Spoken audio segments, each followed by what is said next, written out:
All right. Welcome, everyone. I'm Tyler Shores. I manage the ThinkLab program as part of the University of Cambridge. And today we've put together a session here on distractions and tech and work habits. And we're really lucky. I'm personally excited to welcome Gloria Mark, who's kind of one of the world experts on this topic. And she is, just to say a little bit about herself, she's Chancellor's Professor of Informatics at the University of California in Irvine. A lot of good ramen places in Irvine, California, if you're there. Gloria Mark received her PhD from Columbia University in psychology and has been a visiting senior researcher at Microsoft for the past decade. Her primary research is in understanding the impact of digital media on people's lives. And she's best known for her work in studying people's multitasking behavior, which I'm sure we're going to talk about more, and relations to mood and behavior while using digital media in real world and work environments. And with that, I think I will turn it over to Gloria. Welcome, Gloria. Yes, thank you so much, Tyler. That was such a kind introduction. So I'm going to share my screen. And you should all be seeing this. Is that right? Okay. All right. So as Tyler mentioned, I do study people's lives and behavior in the digital world. And these two images here represent the physical and the digital worlds. And for the last 15 years or so, I have been studying the relationship and between these two worlds, and in particular, what people do when they're in the digital world.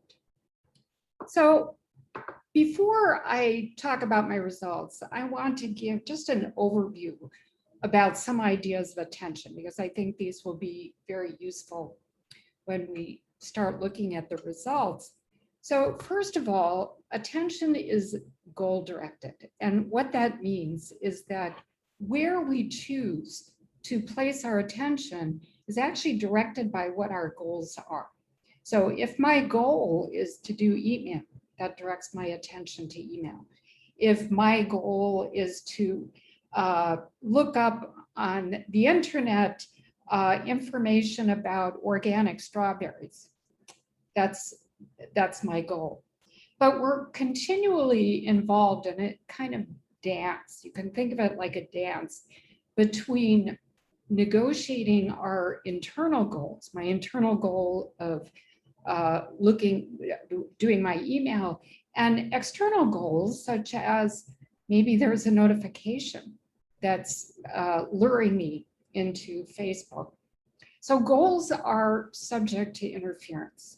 And the thing to keep in mind is that when people switch their tasks, they're not just switching attention, but they're also switching goals. So there's this underlying process that's going on as well. And so another theory that I want to talk about, which underlies my work, is this idea that people have a limited capacity of mental resources. And so there's just a certain amount of resources that we have. You can think of it like a gas tank. That's a good metaphor to use. And the tank is increased and decreased depending on the things we do. And so if we do things like get a good night's sleep, or we take breaks during the day, it replenishes this gas tank of resources. But if we have extended focus for a long time, which later I'll show you doesn't happen that often, but there's a lot of things we do when we're on our computers that can deplete resources. And so here's the twist. There's this cycle, and it's almost like a downward spiral, that the more our cognitive resources are drained, the less resistance we have to distractions. There's this processor in our brains, it's called executive function, and this governs our ability to be able to resist distractions. So now let's talk about multitasking. And some of you might think multitasking is doing two things at the same time. And unless you're doing one task that involves very little or no mental resources, like listening to instrumental music, right? Unless you're really concentrating on that. But if you're listening to instrumental music and you're reading, you could probably do both of those at the same time. But if you're trying to do two difficult tasks, you just can't do it. So what I mean by multitasking is actually rapid shifting of attention between two different sources. And shifting of attention can be triggered by something outside of us, like that Facebook notification or email notification. It can also be triggered by something inside of us, like an inner thought or a memory that leads us to switch to doing a different activity. So multitasking has effects. It slows performance. It creates a kind of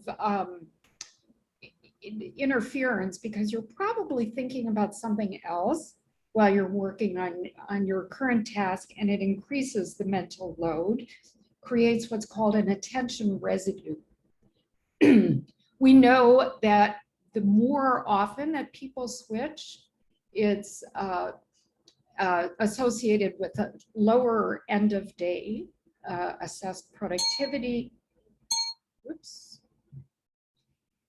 We know that leads to higher stress, perceived workload, blood pressure. There's even a chemical in the brain that measures this. So these are results from a laboratory study we did where we had two people in the two conditions in the laboratory. One is where people did a task where they were multitasking. They were forced to switch attention.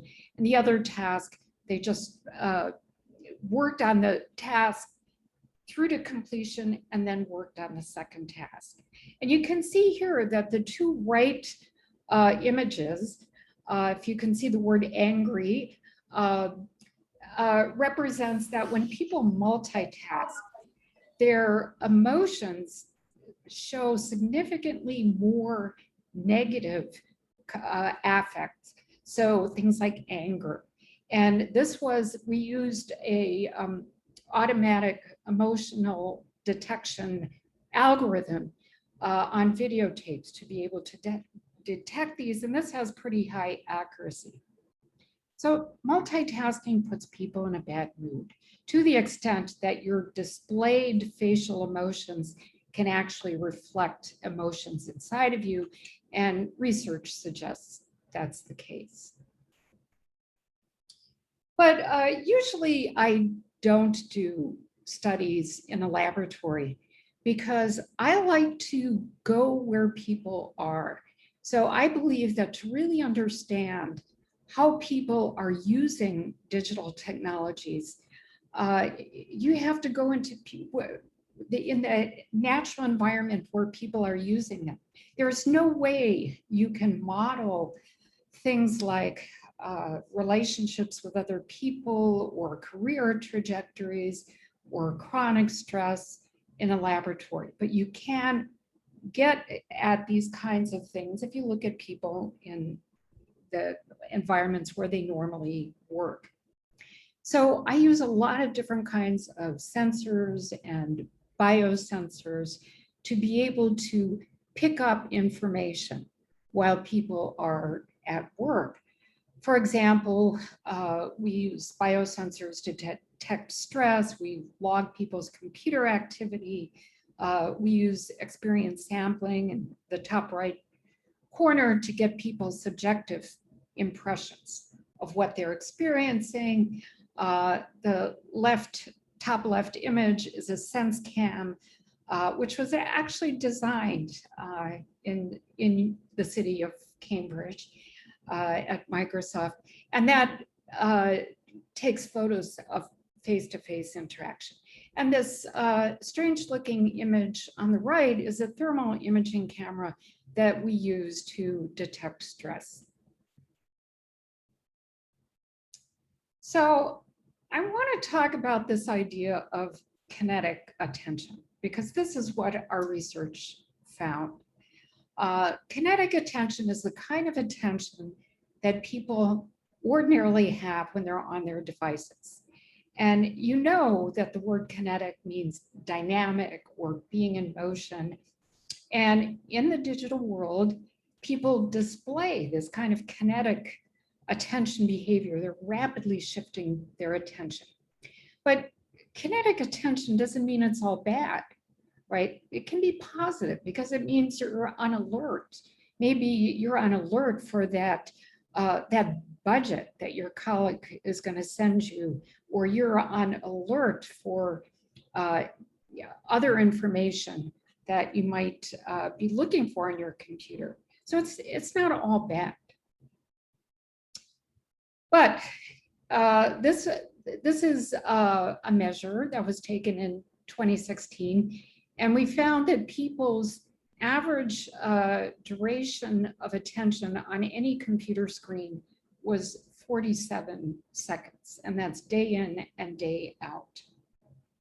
It's a little bit longer on email, productivity software like Word, PowerPoint, and a little bit less on communication software. But if we look at the trend over the years, and this is not just my work, it's also the work of other people, we see that the average attention span on our screens has declined. And in the last 5 years, it seems to have reached a kind of steady state between like 44 and 50 seconds. So it's quite a robust phenomenon. And if you want to look at it in terms of more concrete statistics, people switch their screens about 566 times a day, check emails 77 times a day, and Facebook 38 times a day. Now, I want to talk about what happens when people switch their attention in terms of their projects. So we were looking at a more finer grained level. We were looking at, individual actions like email or going on a Word document. But if we cluster all of these different separate activities into a project, you might think, oh, maybe it's not so bad to switch attention. Here's the typical pattern of how people switch projects. And by the way, people average about 12 different projects that they work on. So you start working on project A, then you switch your attention to project B, okay? Then you switch your attention to project C, then you start to switch your attention to project D. Remember, this is an average pattern. And only then do you go back and resume work on project A. The average duration that people spend in any project is about 10 minutes and 21 seconds.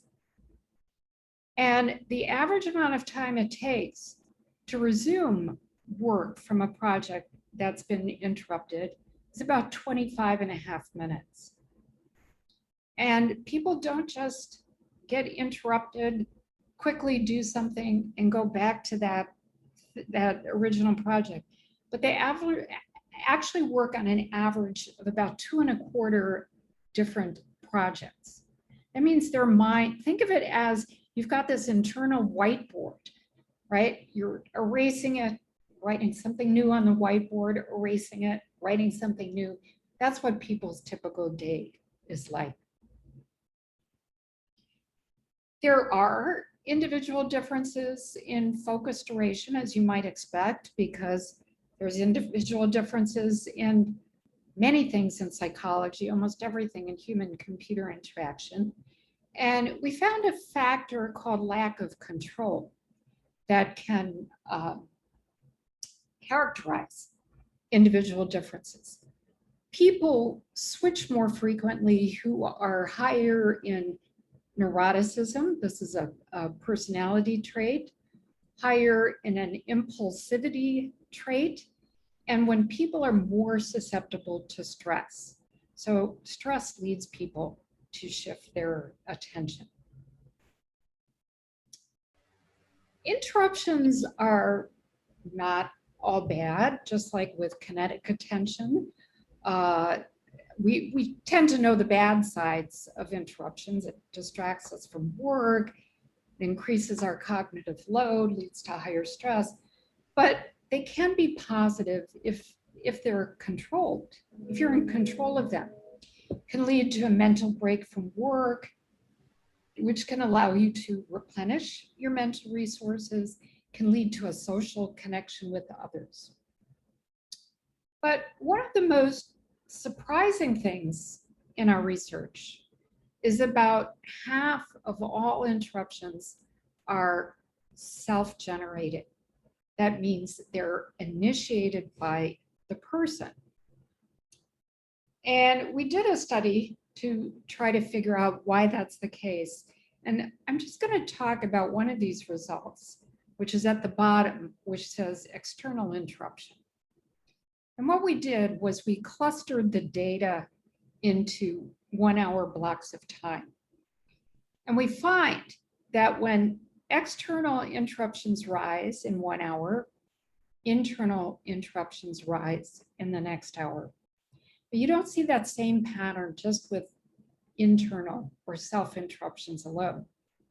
There's something about if you're getting a lot of external interruptions in 1 hour, in the next hour, if those external interruptions fall, in the next hour, people start to interrupt themselves. And this suggests to me that people are just conditioned to be interrupted. And if it's not coming from some source outside of them, it comes from themselves. So let's talk a little bit more about attention focus. So if you're familiar with psychology literature and attention, there's been a lot of different kinds of terms used to describe attention focus. And almost consistently, it's associated with positive affect. And boredom, as you probably can guess, is associated with negative affect. No one likes to be bored. And so we developed a framework of attention. We started with a single dimension that we call engagement, right? Engagement is, think of it like being absorbed in something. And we figured that engagement alone does not characterize what we do on our digital devices. It also matters how challenged you are, right? You can do a simple activity like playing Candy Crush, and you can be focused in it, but you're not very challenged. On the other hand, you could be writing a book chapter where you're engaged and you're really challenged. And so we came up with this framework, and these are just labels to characterize these. If you're highly challenged, highly engaged, we label that as a state of focus. If you're highly engaged, but you're not at all challenged, like Candy Crush, we call that rote or kind of mechanical activity. If you're not engaged and not challenged, we call that bored. If you're highly challenged and you're not engaged, we call that frustrated. It's like trying to solve a bug in a program. And we find that people do seem to show rhythms of attention over the day. So there's times, turns out 11 a.m. and 3 p.m. when people tend to have peak focus. So we see these kind of rhythms. There's times during the day when people tend to be bored, although less strong of a rhythm. People don't come to the office ramped up, going right into focus, but it takes some time to ease into a state of focus. And, you know, if we break up attention or engagement or focus into these two dimensions of challenge and engagement, it turns out people are happiest when they're doing this kind of rote mechanical activity. And they're much more happy doing that than being focused. And it suggests, this is a good explanation for why people get hooked into playing these kind of games like 2 dots or solitaire or a lot of things you can do online that are rote. Why? It's simple. It makes us happy. So, I mean, I could say a lot more about this, but my point in this slide here is to say it's not just the individual's fault. It's not just the technology's fault. There are a lot of reasons for why people switch their attention, right? There's environmental reasons. There's a lot of social reasons why people switch. And there's technology beyond just the notifications. So it even has to do with how technology is designed to encourage us to switch attention. So what should our goal be? Our goal should be to achieve a balance. And the autonomic system in our bodies has 2 components. The parasympathetic system, which controls homeostasis or balance, and the sympathetic system, which governs what's called a fight or flight kind of reaction.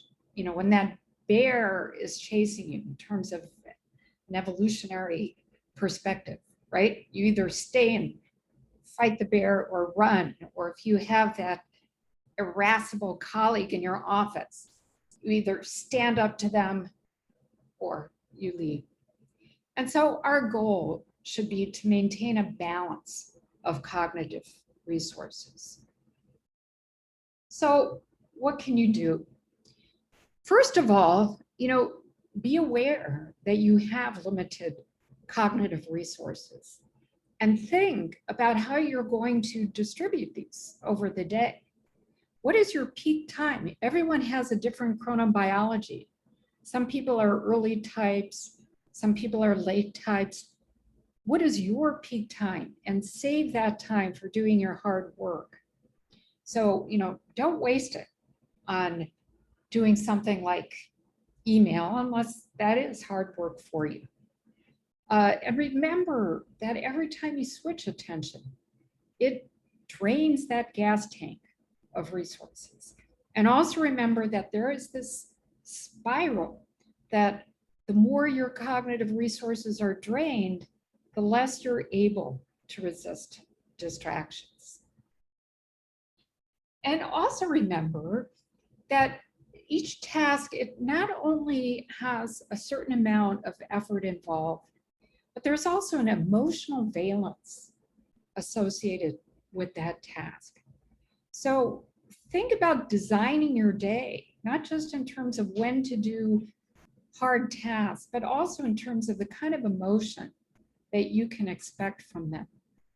So, you know, we can't do tasks all day that make us happy. It's just not possible. So think about what tasks will bring you positive emotions and what might bring negative emotions. Positive emotions, remember, it's associated with having a lot more choices for how you can act. So it's not just positive in how you feel, but it's also positive in how you can behave. So try to think about tasks that can, you know, if you're doing a difficult task that's going to bring negative emotions, maybe follow it by doing something that you know will bring you a positive emotion. You know, remember what I said, that every time you shift your attention, you're also shifting goals. So one thing you could do is consider work at 2 different kinds of perspectives. And I like to think of 2 metaphors. You have this wide angle metaphor, which is the level of your project, and you have a zoom metaphor, which is looking at individual actions like doing email, working on a Word document. Every time your mind wanders away, you can recognize this and pull your attention back. And the reason to think about work at these two different perspectives is it can help you manage your work better. So if a project just seems overwhelming, you might want to break it down and think about it in terms of the individual actions that you can accomplish. And doing individual actions can bring you gratification. But here's the key. The key is that your mind might wander and you might be tempted to go to that Twitter page. But once you actually change the stimulus on your screen, once you change screens, it's way harder to get back on track. So once you shift screens, you go down that rabbit hole and it's really hard to get back. So even though your mind wanders, stick to the screen that you're on. So, you know, the world is not going to get easier in terms of our being able to focus or stay on task. We know already from our experience over this last year in doing remote work, and now work is shifting to more of a hybrid model. And with that, we also know that the work norms are expanding to 24/7. There are social expectations. It's really hard to go against these social expectations to be on call for an extended day, right? Even 24/7.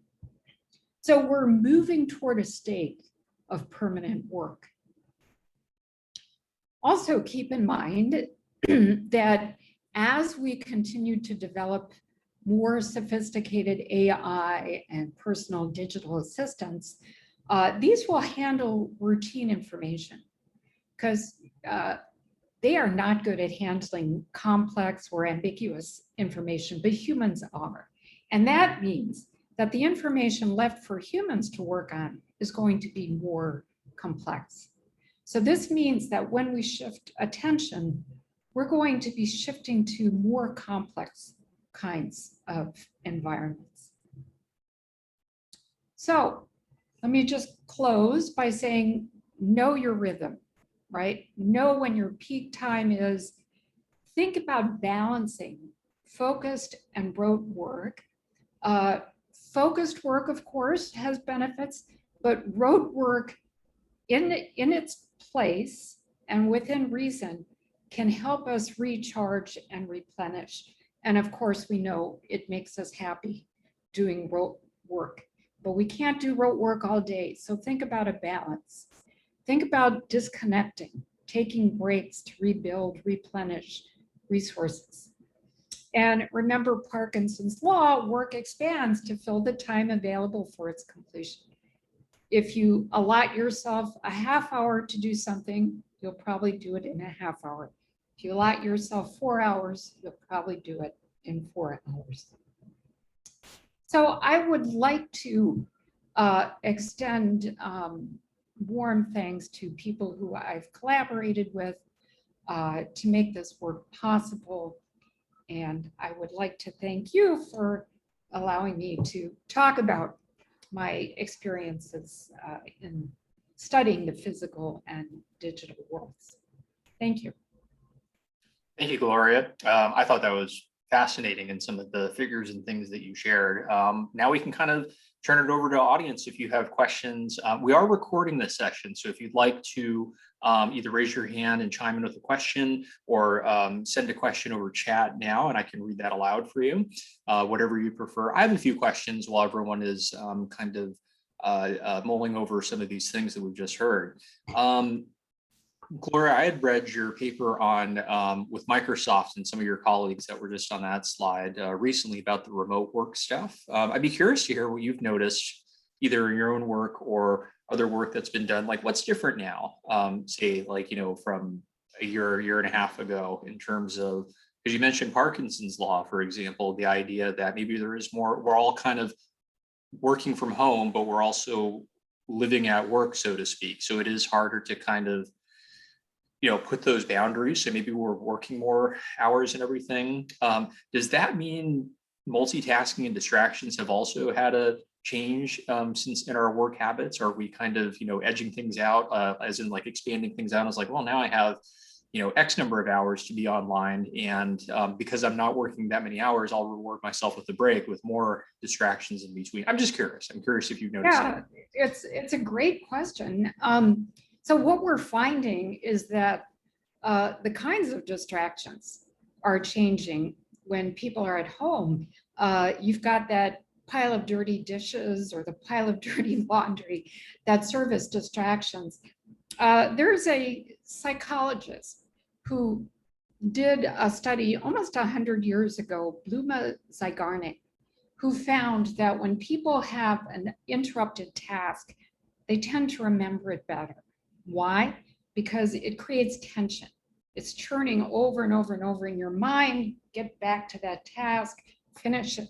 And when you're in a home environment, it's not just the unfinished tasks on your computer, but it's the unfinished tasks in your environment, right? Plus people, of course, depending on personal family responsibilities, if you have kids or you have other people in the household you have to take care of, this also adds to it.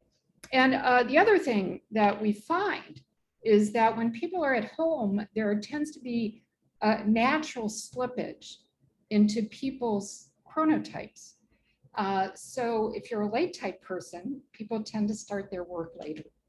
And so they're freed from the constraints of the 9 to 5 structure that the physical workplace has, right? And so people tend to work in what's natural for their biological rhythms, which is not necessarily a bad thing, but it is bad only if they're not able to align with teammates, because people might be on very different kinds of personal schedules. So there's a lot of changes that we've been finding in the work from home environment. Oh, I will mention one interesting finding, is that the more online meetings people have is associated with more stress. Sorry about that. I jumped. There's thunder and lightning outside in Cambridge right now. I was not expecting. Oh. God, this place is so weird, meaning England. But I was going to say, yeah, that's me, the night owl type. I tend to, I write better and think better in the evening. So harder things I'll work on. I'd be curious if anyone else kind of adapts some of these things, but I've made good use of scheduled emails so that just because I'm sending emails at 10 o'clock at night, I might send it in the first thing in the morning so that people don't feel pressured to respond right away and be like, oh, he's crazy sending emails at 9:30 or all of these things. So that's one of the things I've found to kind of do, and I've adjusted accordingly. We've got a few questions here from Tim and Millie, which I will answer. Tim, thanks for your question. To Gloria, the question is there any research on digital interruptions when working from home or hybrid working versus working in an office every day? Any significant differences? Any mitigations we should think about? Yeah, so because it's so new, right? The research isn't out yet. I mean, I can only report from, we've done interview studies of and what people report subjectively.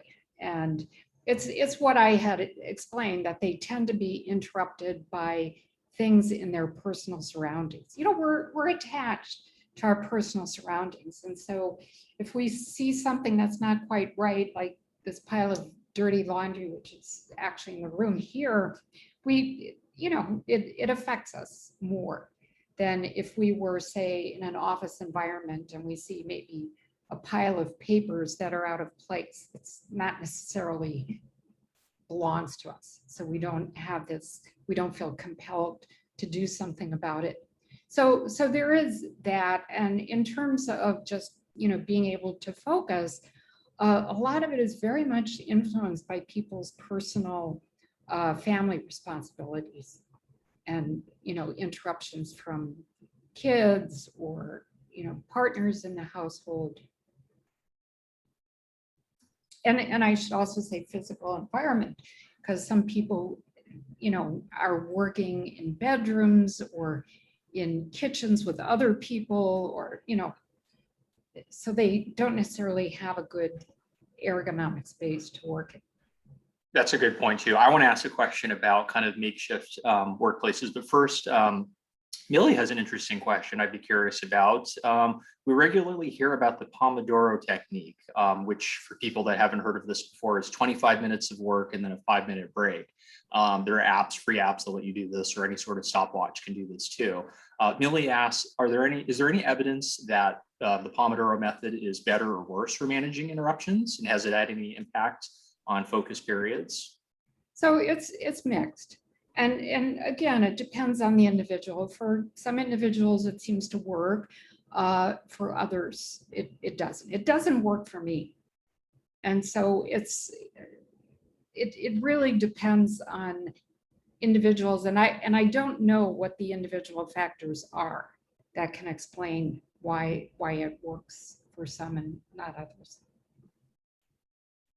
And so coming back to the question about of kind of makeshift workspaces and even just what the near future of work will look like, I think that's something we in Cambridge are kind of grappling with right now, thinking about open office plans and all of these things, how to deal with noise in ways that a lot of buildings just aren't really set up for the kind of work that's going to be, people scattered all over, so space is going to be at a premium. Personally, so I used to work at Google years and years ago. I hated the open office plan. Like when I had to do, so that's the idea of just like, no walls. Everyone works in one open floor. You can reach everyone at the same time, which is nice. But the bad part is everyone can reach you. When I had to do hard work about strategy and deep thinking, I would go hide in a meeting room and not tell anyone. That's how I coped with open office plans. But I'd be curious about your own work, your thoughts or perspectives on some of these things. Like what might the near future of work be looking like now for us in 6, 12, 24 months? Yeah, so we did study interruptions in open offices versus closed offices. And as you might guess, people in open office spaces are interrupted more by other people, external interruptions. So that means from some source outside of themselves. They also tend to self-interrupt more. And when they do get these external interruptions, it's on work that's peripheral to what they're doing. In other words, they're not just interrupted by people on their team doing same kinds of work, but so if we're talking about attention shifting, they're really shifting into a completely different kind of working sphere, someone else's working sphere. And of course, people are good citizens and want to help, but this also does create stress potentially, because you have to, get your head into what other people's work is to really help them understand it. For example, helping someone solve a bug in a program or answering a hard question, right? If people are interrupted on a task that's for what they're responsible for what they're working on, then the interruption can actually be beneficial. But in an open office space, unless everyone is on the same team, and it's usually not the case, then you tend to get pulled into this kind of peripheral work. Great. And Karen has a question for you as well. Gloria, is your research work specific to work, as in the workplace, or can it be applied to studies such as MOOCs, undergraduate, postgraduate work, micro credentials? She is thinking especially in the context of, as we were just talking about, the increase of hybrid spaces and the blurring of work, study, home boundaries and these sort of things. So can it apply to students and learning and all of these things?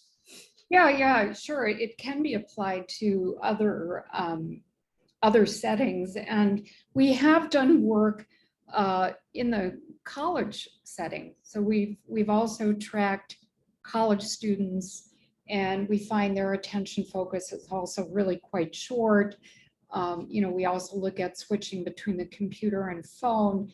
So I do think it's applicable to other settings. Now, in terms of MOOCs, Uh, I don't know if it can be applied there, because in a MOOC, you're watching something usually in a module that is set for a certain number of minutes, and it's designed to try to keep your attention for that 15-minute slot. So the MOOC case might be different. People might be able to, or should, in theory, be able to watch that module. Rebecca's got an interesting question here about, you were just talking about the external interruptions versus kind of the internal distractions, the ones that other people are pulling for our attention rather than the ones we generate ourselves when we're bored or we want to check anything. Rebecca is asking, did one appear to be more beneficial or detrimental than the other? Is one more beneficial or detrimental? Than the, yeah, I guess so.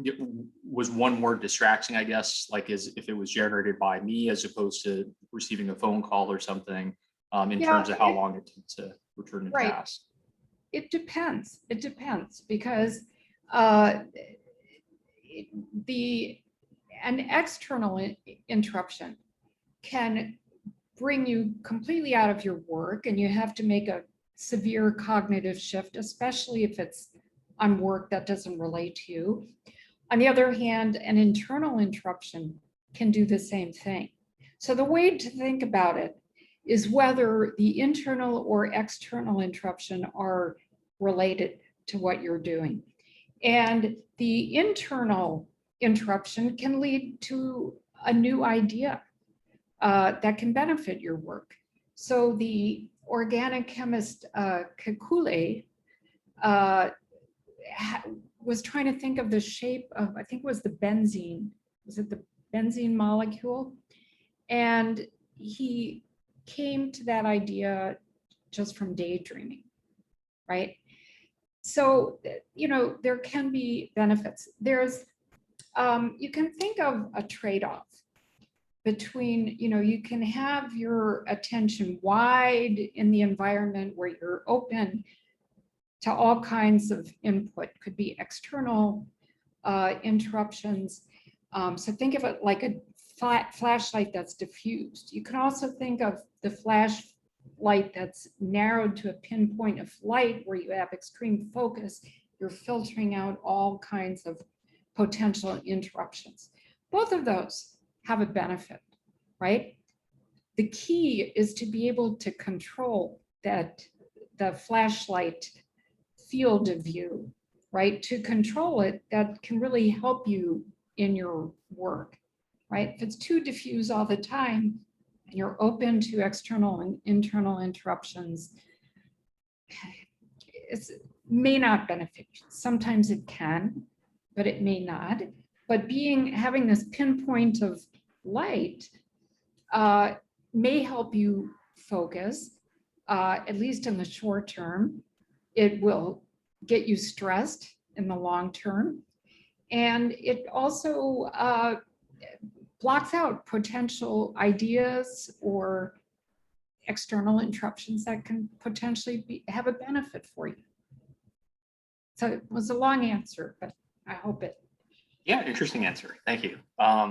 Amanda's got a question, and I know, Gloria, your work touches upon personality types and kind of the individual psychology. Amanda has a question here about the differences between introverts and extroverts in terms of how much people enjoy or dislike working from home. Has any of your research looked into this between introverts and extroverts?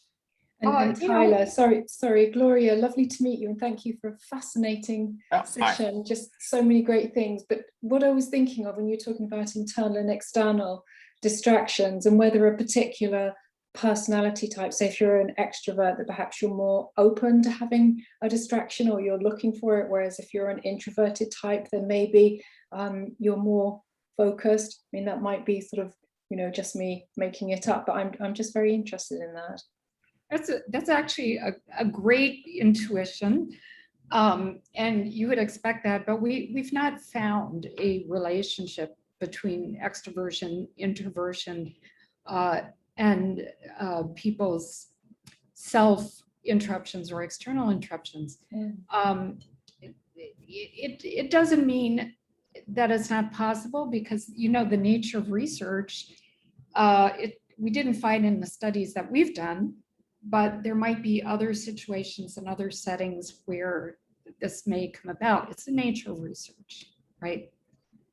But it, you know, it seems like a plausible thing, and there might be some situations where that may be the case. No, that's really interesting. Thank you very much. That's a great explanation. Thank you.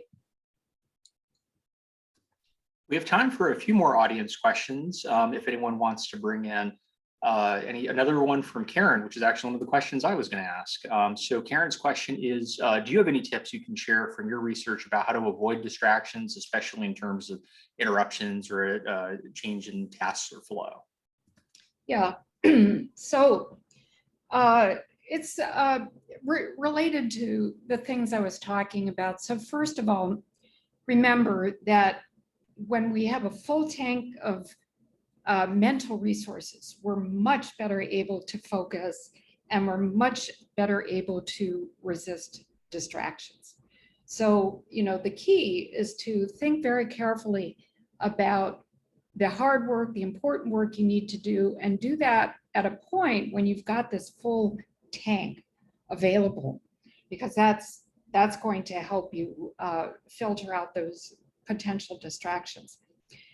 The other thing that I mentioned is, and this can be hard, but if you're very tempted to look up something on the internet, like you're really curious about COVID cases in the UK and you're just dying to look it up, but you know you've got this deadline to work on, as soon as you switch that screen and you've got another stimulus on the page, it's really hard to get back. And we see that when people do social media.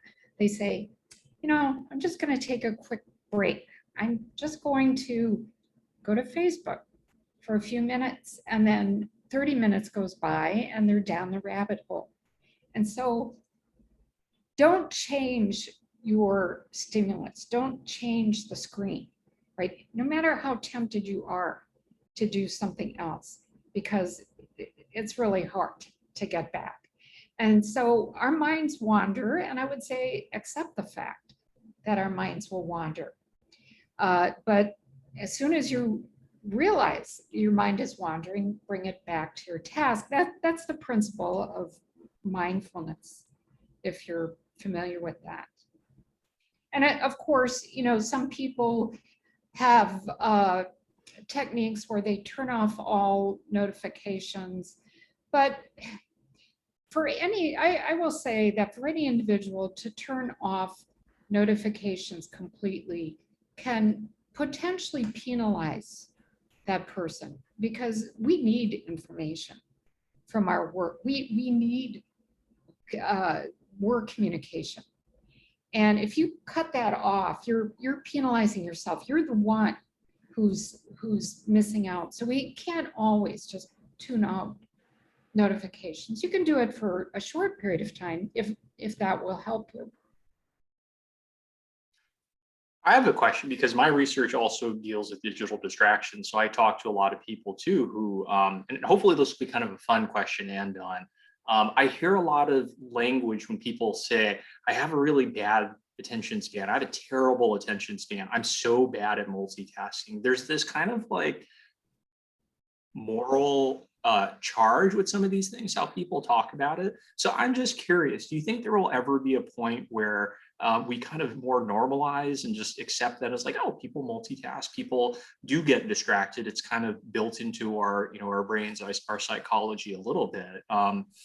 Working with other colleagues or academics and all of these things, I've certainly seen people, which to me, it just feels strange, but, oh, I worked 8 or 10 hours today straight. And it was like, what a long day. And I was like, but I was with you the whole time and you were on WhatsApp and Facebook, at least for 4 of those hours. But why do that? Why not just say so and say it like, oh, fine, yeah, that's okay. But I just wonder, I'm thinking more broadly speaking, will there come a point where it's like, yeah, we're a little off task. We need a little something to kind of refill our you know, attention span tanks or something. I'm just curious what you think. So I think not only will it be normalized, but I think it should be normalized. And I think that, so there are benefits to having distractions, right? It's good to have social connections. It's good if it can create a break, doing something mindless. Like my favorite game is playing Panagram on my phone. It's like an anagram game, but it helps me replenish, right? And it makes me happy. And so sometimes I need to do it, but the key is to still maintain control and an awareness that you are being distracted. It's okay to be distracted, but be aware that you are, and be aware that you've got to come back. So it's about control. It's about having self-control. And, I think, you can think of it maybe like a diet, right? If people restrain themselves from eating the whole day, right? And then there's food, they're just going to go off that diet and keep eating and eating and eating. But if you take small snacks during the day, right, it's going to help you stay on that diet. It's going to help keep your appetite under control, and you'll still be able to achieve your goal of being on that diet. So think about control, but also think about, distractions. We are living in the digital age, and the choices that we have for information it's increasing, right? Even by the second.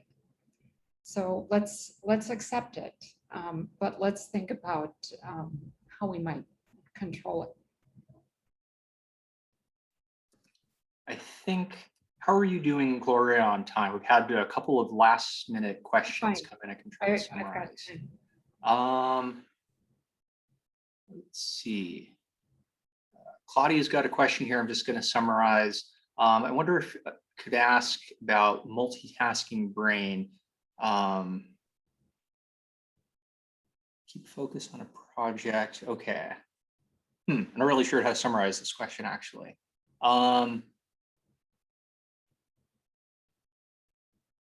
If the multitasking brain might be considered a way to keep focused on a project. I normally dip out of my desk at home doing laundry and cleaning, but keep thinking and planning. So when I work, come back to work on the computer, I have done some brainstorming. So I guess creative brainstorming during those interruptions and things, could that be a way to sort of mentally shift gears?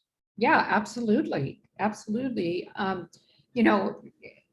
Internal interruptions can be valuable, right? Because sometimes we get some great ideas from that. And if we're completely task focused all the time, it can be very stressful, and it can also prevent us from coming up with those great ideas. So doing things like, I forgot what it was, folding laundry or whatever, this is a kind of rote activity, right? And doing this kind of rote activity can also help you think of potentially good ideas for your work. Great. I think we will end on that note because those seem like good parting thoughts. So thank you, Gloria. It's been a joy to have you join us for this session and share all of your insight and everything. We hope you get to come to Cambridge. We'll host you in Cambridge in person. Not now, wait until COVID is way down, but come anytime after that. I would love that. And thank you so much for giving me the opportunity to speak to all of you. And, feel free to contact me if you have thoughts. Yeah. All right.